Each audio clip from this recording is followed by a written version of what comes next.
What's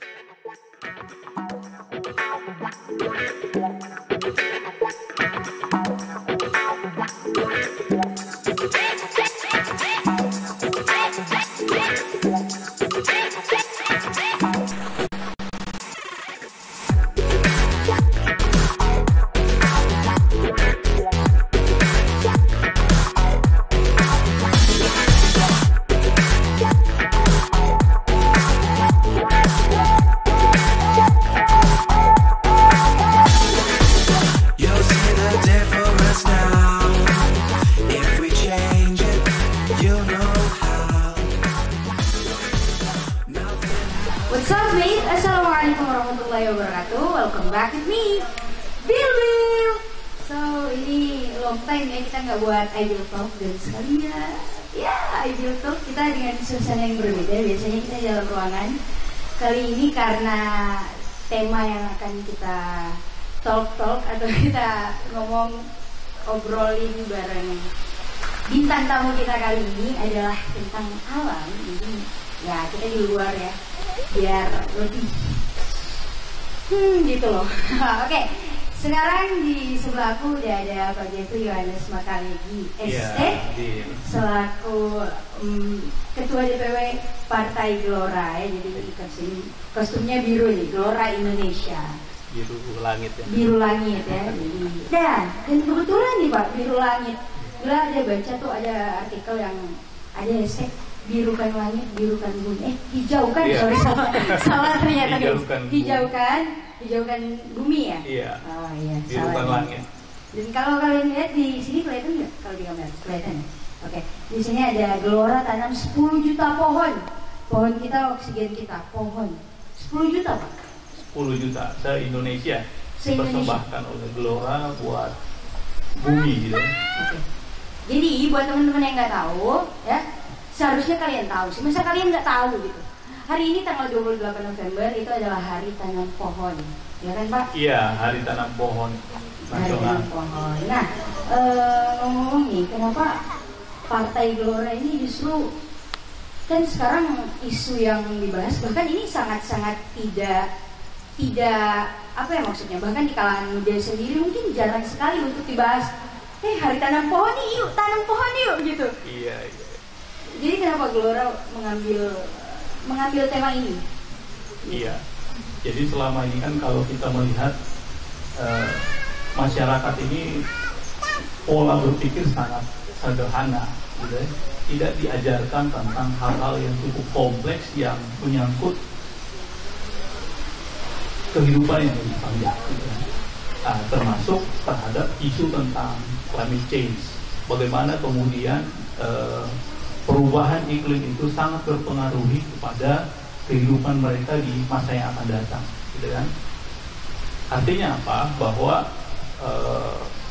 isu tentang climate change ini, termasuk program menanam pohon 10 juta yang dilaksanakan oleh Partai Gelora Indonesia ini adalah kemudian kita coba mengantisipasi gitu ya, apa yang terjadi, bencana yang terjadi bagi generasi kita yang akan datang, gitu ya. Artinya kalau kemudian saya berpikir dengan usia ini untuk 2050 mungkin saya sudah kakek-kakek, gitu ya. Bagaimana kemudian dengan Abil yang di 2050 yang masih sangat produktif tapi sudah menerima kondisi dunia yang kolaps akibat perubahan itu, sehingga kita mengantisipasi dan kita mau memasyarakatkan dan mau memberikan pemahaman kepada seluruh masyarakat bahwa isu tentang perubahan climate change ini dan melalui program tanam pohon 10 juta ini artinya untuk merawat sama-sama bumi di mana tempat kita tinggal. Nah, itu dia. Tapi kan sama seperti Bapak bilang tadi, juga yang bilang ketahui bahwa isu ini sangat-sangat bahkan tidak familiar. Kalau anak-anak tahu, tanggal 20, mungkin yang nonton ini baru tahu tanggal 28 November itu Hari Tanam Pohonnya gitu. Oh ternyata ada nih isu apa tadi Pak? Mohon maaf.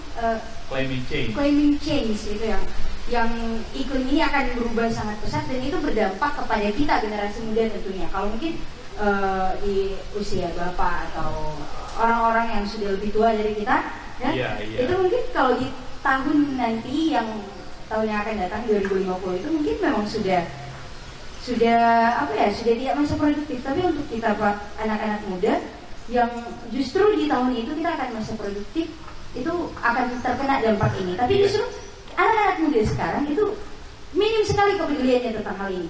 Nah, menurut Bapak sendiri gimana nih biar anak-anak muda peduli dengan lingkungan kita, peduli dengan pohon-pohon kita, biar nanti di masa depan itu, di masa yang akan datang, kita ini nggak akan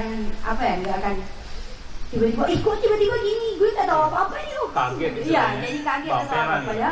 Padahal sebenarnya kayak sekarang Gelora udah ada nih, ada program ini 10 juta pohon. Tapi anak-anak muda nih nggak tahu gimana menurut Bapak biar mereka tuh peduli.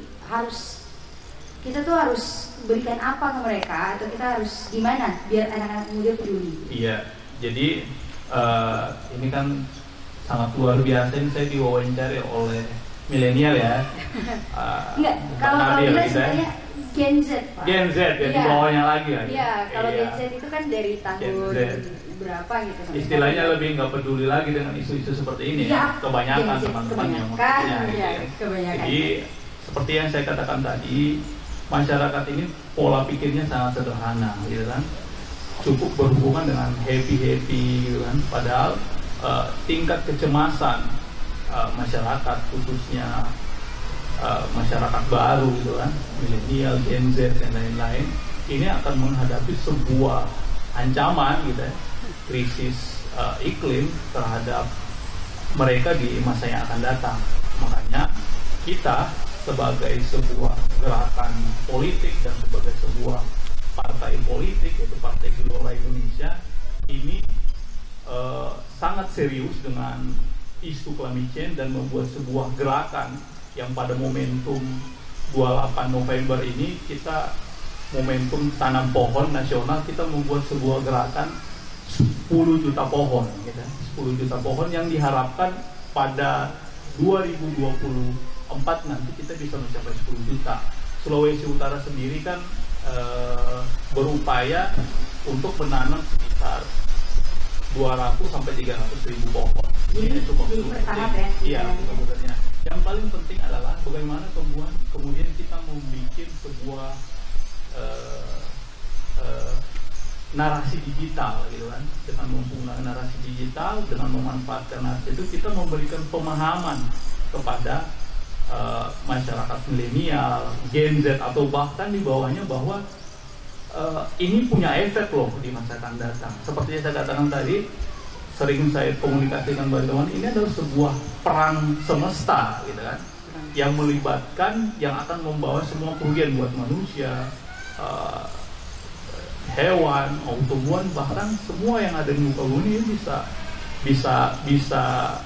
terdistract dan bisa lenyap akibat adanya isu climate change. Dan ini harus tetap disadarkan. Artinya selama ini kan kita memikir kalau isu tentang lingkungan, isu tentang ini, itu kan isu yang berat-berat buat masyarakat. Masyarakat suka yang happy-happy, tapi kita harus kemudian mencicil kesadaran ini sehingga memang masyarakat ini paham dengan situasi itu dan mereka mau bergerak bersama. Sebagaimana bumi ini mereka tetap tinggal, bumi ini mereka tetap melakukan pola-pola kehidupan dan yang lain, ini harus kita jaga bersama. Kira-kira itu. Dan kita harus cicil ini. Makanya bagian melibatkan Abil ini untuk berkomunikasi, ya bagian kita ingin adalah generasi yang lebih untuk lebih paham. Mungkin itu. Oh ya.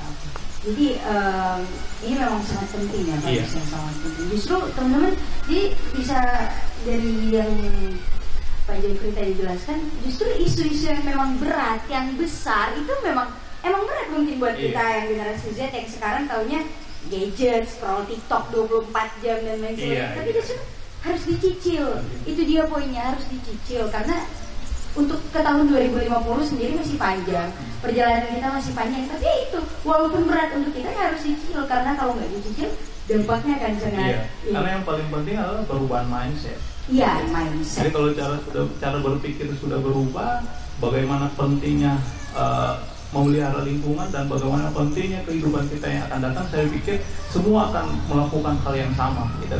Karena semua kan kita tidak mau punah. Ya, kira-kira begitu ya. Bagaimana dinosaurus itu punah dan lain-lain, kita kan tidak mau punah, kita ingin melestarikan bumi dan kita ingin eksis di bumi, kira-kira seperti itu.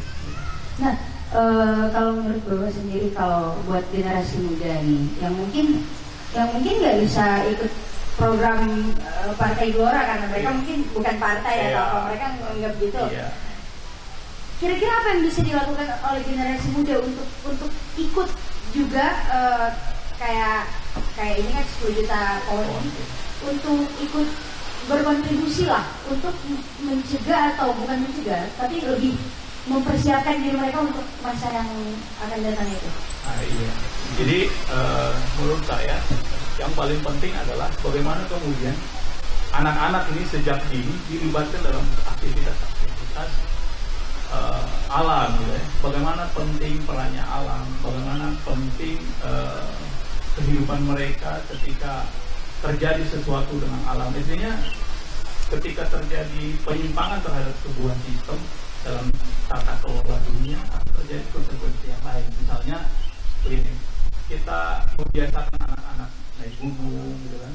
Kita membiasakan anak-anak pergi ke pantai, kita membiasakan bercerita tentang alam, apa efeknya sampah plastik, apa efeknya sampah organik yang kemudian ketika kita buang sembarang yang akan menghasilkan gas metana yang mempengaruhi rumah kaca dan semuanya, yang saya pikir selain literasi digital tadi, kita juga bisa buat literasi yang lainnya yang bersifatnya, karena sekarang sifatnya media sosial, jadi kita coba buat gimmick lah, semacam cerita-cerita komik-komik atau video-video pendek anak-anak tentang bagaimana mereka mencintai alam.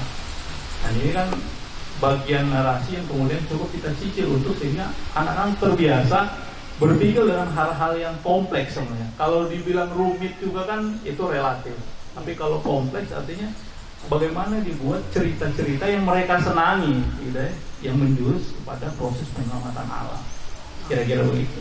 Jadi kita juga harus membuat sesuatu yang mereka bisa happy dengan itu, tapi kita isi edukasinya di situ. Iya, edukasinya. Kayak tadi bikin komik, narasi digital, karena sekarang memang Gen Z, apalagi bahkan Gen Alpha sekarang, anak-anak yang masih itu adik-adik itu, wah, sosial media udah jadi makanan mereka sehari-hari, bahkan YouTube dan lain sebagainya. Jadi itu dia ya. Iya, kita harus mengedukasi, atau setidaknya kita membuat diri kita, lingkungan kita itu, kita mencintai alam lah. Iya.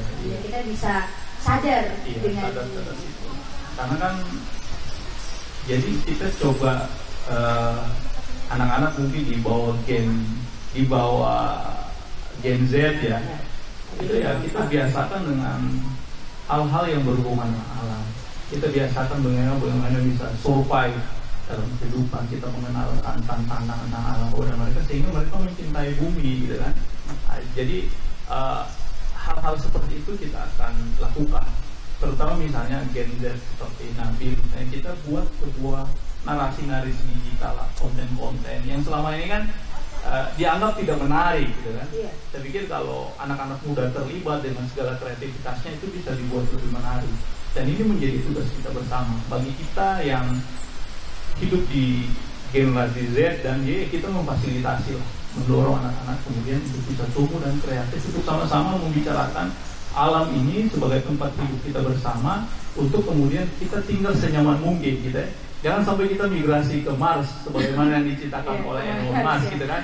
Kita bisa membayangkan itu bukan dalam 1-2 tahun, bahkan kita belum bisa tentukan kapan kita kemudian. Yang paling penting adalah bagaimana kemudian kita bisa tinggal di bumi dan bisa melestarikan bumi tempat kita tinggal. Mungkin begitu. Dan mungkin itu aja, atau ada yang masih ada tambahan lagi yang Bapak ingin sampaikan? Oh iya, jadi pesan atau terserah. Terima kasih. Jadi dalam momentum tanggal 28 November, Hari Tanam Pohon Nasional, Gelora melakukan kegiatan sebuah gerakan tanam pohon 10 juta pohon seluruhnya di Indonesia. Ini mungkin merupakan sebuah gerakan kecil yang kita buat, dan kita berharap ini bisa menjadi sebuah solusi untuk menangkal atau untuk kemudian memberikan solusi terhadap isu tentang climate change yang kemudian membawa dampak yang sangat luar biasa untuk kerusakan alam semesta. Dan mari kita sama-sama saling mendukung dan berkontribusi untuk memberikan kenyamanan kita tinggal di muka bumi. Mungkin demikian. Terima kasih. Oke, mungkin itu aja ya. Jadi teman-teman jangan lupa tadi pesan-pesan dari Pak Jeffrey. Kita harus kita buat bumi kita ini senyaman mungkin biar kita betah. Jangan sampai kita pindah ke Mars. Kalaupun pindah ya mungkin kalian silakan. Iya, siap. Oke, jadi itu aja Pak. Terima kasih atas kesempatan dan waktunya. Terima kasih. Jadi udah, that's it for today video. Don't forget to like, share, comment, and subscribe. And mungkin bisa Pak bilang subscribe Ideal Production. Subscribe Ideal Production, guys. Yo, oke, bye bye. Assalamualaikum warahmatullahi wabarakatuh.